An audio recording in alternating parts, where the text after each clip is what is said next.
The Antiquities of the Jews, Volume 4, by Flavius Josephus, Book 17, Chapter 9. How the people raised a sedition against Archelaus, and how he sailed to Rome. At this time also it was that some of the Jews got together out of a desire of innovation. They lamented Matthias, and those that were slain with him by Herod, who had not any respect paid them by a funeral mourning, out of the fear men were in of that man. They were those who had been condemned for pulling down the golden eagle. The people made a great clamor and lamentation hereupon, and cast out some reproaches against the king also, as if that tended to alleviate the miseries of the deceased. The people assembled together, and desired of Archelaus that, in way of revenge on their account, he would inflict punishment on those who had been honored by Herod, and that in the first and principal place he would deprive that high priest whom Herod had made, and would choose one more agreeable to the law, and of greater purity, to officiate as high priest. This was granted by Archelaus, although he was mightily offended at their importunity, because he proposed to himself to go to Rome immediately to look after Caesar's determination about him. However, he sent the general of his forces to use persuasions, and to tell them that the death which was inflicted on their friends was according to the law, and to represent to them that their petitions about these things were carried to a great height of injury to him, that the time was not now proper for such petitions, but required their unanimity until such time as he should be established in the government by the consent of Caesar, and should then become back to them, for that he would then consult with them in common concerning the purport of their petitions, but that they ought at present to be quiet, lest they should seem seditious persons. So when the king had suggested these things, and instructed his general in what he was to say, he sent him away to the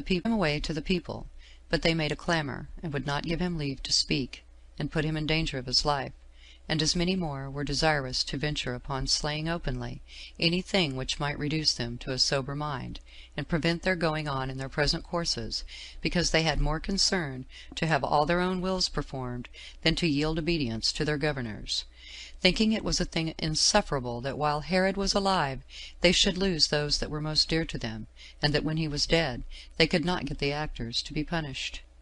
So they went on with their designs after a violent manner, and thought all to be lawful and right which tended to please them, and being unskilful in foreseeing what dangers they incurred, and when they had suspicion of such a thing, yet did the present pleasure they took in the punishment of those they deemed their enemies overweigh all such considerations. And although Archelaus sent many to speak to them, yet they treated them not as messengers sent by him, but as persons that came of their own accord to mitigate their. The sedition also was made by such as were in a great passion, and it was evident that they were proceeding further in seditious practices, by the multitude running so fast upon them.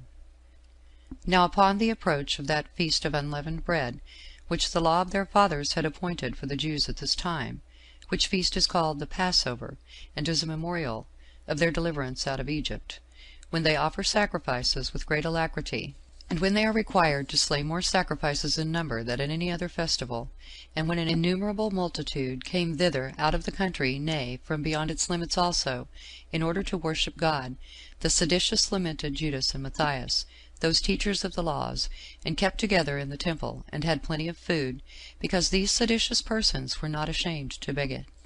And as Archelaus was afraid lest some terrible thing should spring up by means of these men's madness, he sent a regiment of armed men, and with them a captain of 1,000, to suppress the violent efforts of the seditious before the whole multitude should be infected with the like madness, and gave them this charge,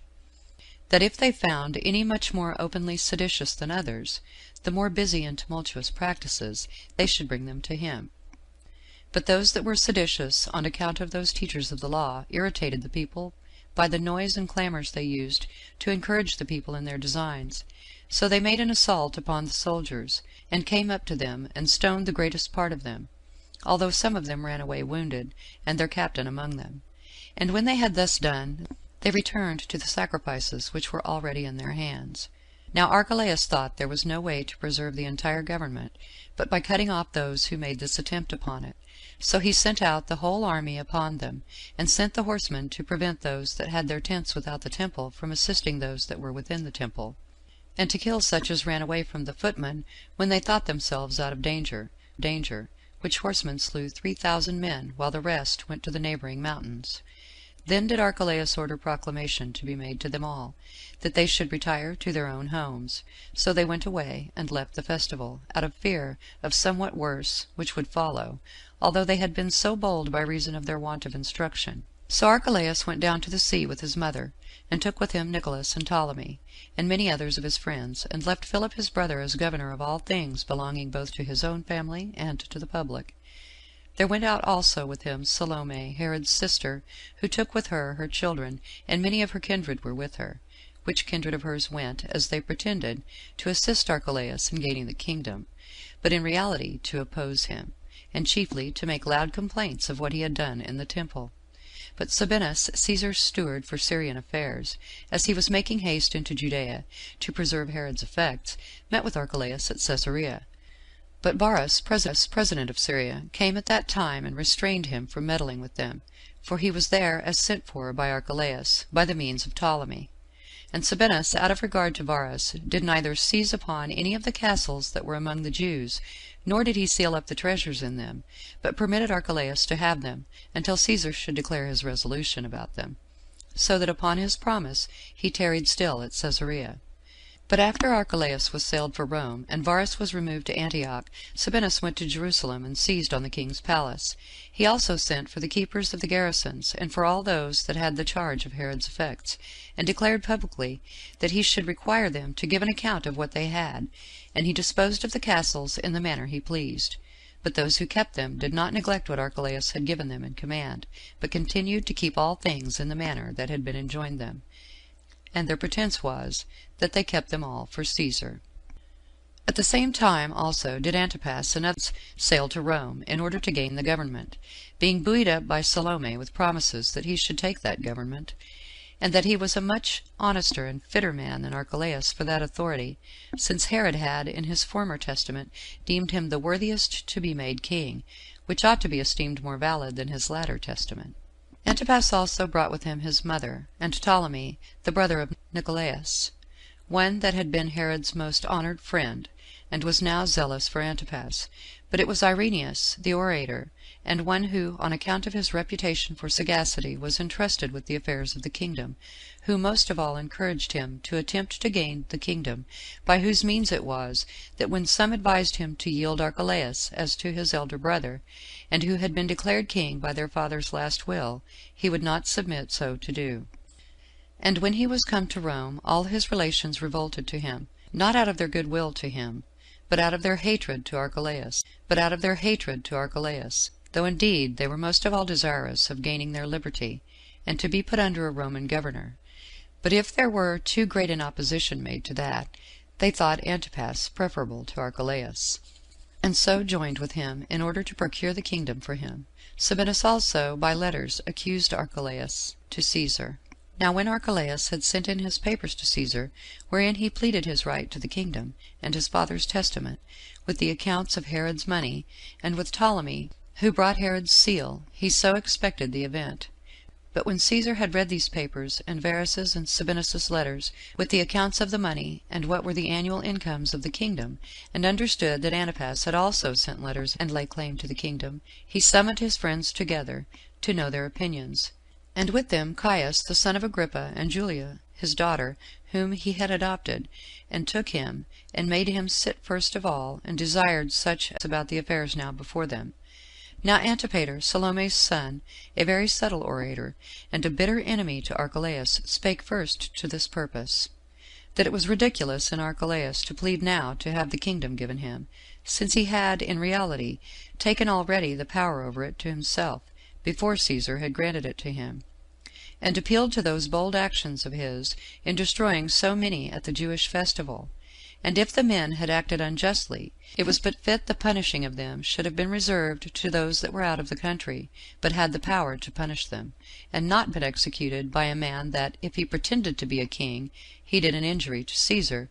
by usurping that authority before it was determined for him by Caesar. But if he owned himself to be a private person, his case was much worse, since he who was putting in for the kingdom could by no means expect to have that power granted him of which he had already deprived Caesar, by taking it to himself.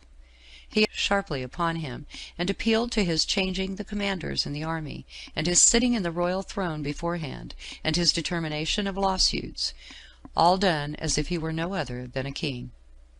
He appealed also to his concessions to those that petitioned him on a public account, and indeed doing such things, than which he could devise no greater, if he had been already settled in the kingdom by Caesar. He also ascribed to him the releasing of the prisoners that were in the hippodrome, and many other things, that either had been certainly done by him, or were believed to be done, and easily might be believed to have been done, because they were of such a nature as to be usually done by young men, and by such as, out of a desire of ruling, seize upon the government too soon. He also charged them with his neglect of the funeral mourning of his father, and with having merry meetings the very night in which he died, and that it was thence the multitude took the handle of raising a tumult. And if Archelaus could thus requite his dead father, who had bestowed such benefits upon him, and bequeathed such great things to him, by pretending to shed tears for him in the daytime, like an actor on the stage, but every night making mirth for having gotten the government, he would appear to be the same Archelaus with regard to Caesar, if he granted him the kingdom, which he hath been to his father, since he had then dancing and singing as though an enemy of his were fallen, and not as though a man were carried to his funeral, that was so nearly related, and had been so great a benefactor to him. But he said that the greatest crime of all was this, that he came now before Caesar to obtain the government by his grant, while he had before acted in all things as he could have acted if Caesar himself, who ruled all, had fixed them firmly in the government. And what he most aggravated in his pleading was the slaughter of those about the temple, and the impiety of it, as done at the festival, and how they were slain like sacrifices themselves, some of whom were foreigners, and others of their own country, till the temple was full of dead bodies. And all this was done, not by an alien, but by one who pretended to the lawful title of a king, that he might complete the wicked tyranny which his nature prompted him to, and which is hated by all men. On which account his father never so much as dreamed of making him his successor in the kingdom, when he was of a sound mind, because he knew his disposition, and in his former and more authentic testament he appointed his antagonist Antipas to succeed. But that Archelaus was called by his father to that dignity when he was in a dying condition, both of body and mind, while Antipas was called when he was ripest in his judgment, and of such strength of body as made him capable of managing his own affairs. And if his father had the like notion of him formerly that he hath now showed, yet hath he given a sufficient specimen what a king be, when he hath in effect deprived Caesar of that power of disposing of the kingdom, which he justly hath, and hath not abstained from making a terrible slaughter of his fellow citizens in the temple, while he was but a private person. So when Antipater had made his speech, and had confirmed that he had said by producing many witnesses from among Archelaus' own relations, he made an end of his pleading. Upon which Nicholas arose up to plead for Archelaus, and said, that what had been done at the temple was rather to be attributed to the mind of those that had been killed, than to the authority of Archelaus. For that those who were the authors of such things are not only wicked in the injuries they do of themselves, but in forcing sober persons to avenge themselves upon them. Now it is evident that what these did in way of opposition was done under pretense, indeed against Archelaus, but in reality against Caesar himself. For they, after an injurious manner, attacked and slew those who were sent by Archelaus, and who came only to put a stop to their doings. They had no regard either to God or to the festival, whom Antipater yet is not ashamed to patronize, whether it be out of his indulgence of an enmity to Archelaus, or out of his hatred of virtue and justice. For as to those who begin such tumults, and first set about such unrighteous actions, they are the men who force those that punish them to betake themselves to arms even against their will. So that Antipater in effect ascribes the rest of what was done to all those who were of counsel to the accusers. For nothing which is here accused of injustice has been done but what was derived from them as its authors. Nor are those things evil in themselves, but so represented only in order to do harm to Archelaus. Such is these men's inclination to do an injury to a man that is of their kindred, their father's benefactor, and familiarity, and that hath ever lived in friendship with them. For that as to this testament, it was made by the king when he was of a sound mind, and so ought to be of more authority than his former testament. And for that reason, because Caesar is therein left to be the judge and disposer of all therein contained, and for Caesar he will not, to be sure, at all imitate the unjust proceedings of those men, who during Herod's whole life had on all occasions been joint partakers of power with him, and yet do zealously endeavor to injure his determination, while they have not themselves had the same regard to their kinsmen which Archelaus had.